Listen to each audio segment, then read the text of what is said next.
If you're going to have a big holiday turkey dinner, there are two things you need. Your stretch pants with the elastic waist and cranberries. Now there's two ways to go with the cranberries. You can get that canned stuff that has high fructose corn syrup and it looks like this. Whoops. Or you can use fresh cranberries that cook in 5 minutes and have 5 times as many antioxidants as blueberries. So I'm going to show you how to do it.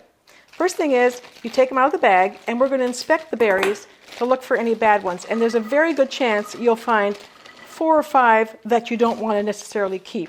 So look really, really closely at them. You look for anything that's kind of a little bit squashed or brown, a little bit spoiled. You know what? I don't think there's any in here. No, good. All right.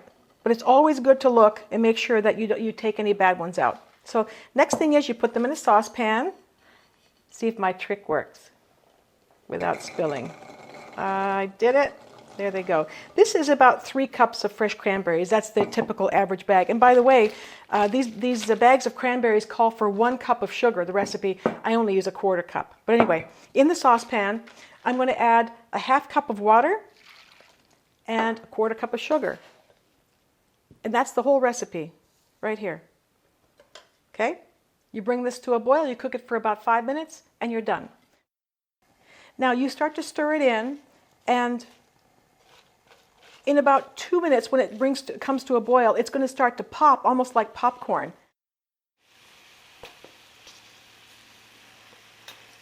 Now you can hear it popping like popcorn, and you just stir it maybe every minute or so while it's doing that, and you start to see, here's one that's popped right here. You see that?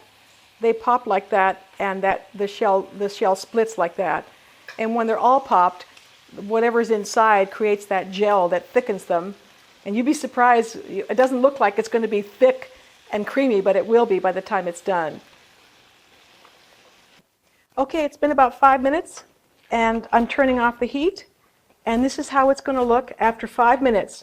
You can see it's still obviously not solidified, but you put it into like some kind of a bowl, and it's going to completely solidify as it cools. But as I said, cool it at room temperature. That takes 2 to 3 hours. And then you can refrigerate it for days and days and days, and it keeps really, really well. So a little bit of plastic wrap and set it aside. Now I'm going to show you what it's going to look like when it's all done and how thick that is going to become. It also helps to have a pretty holder for your cranberries, but this is how it's going to look when it's done. You can see it's completely solid. There it is. This is so good and so healthy, but make sure you make enough, because after you recover from your turkey dinner, you're going to be having turkey sandwiches. And a turkey sandwich without cranberries is like the Three Stooges without Curly. What's the point?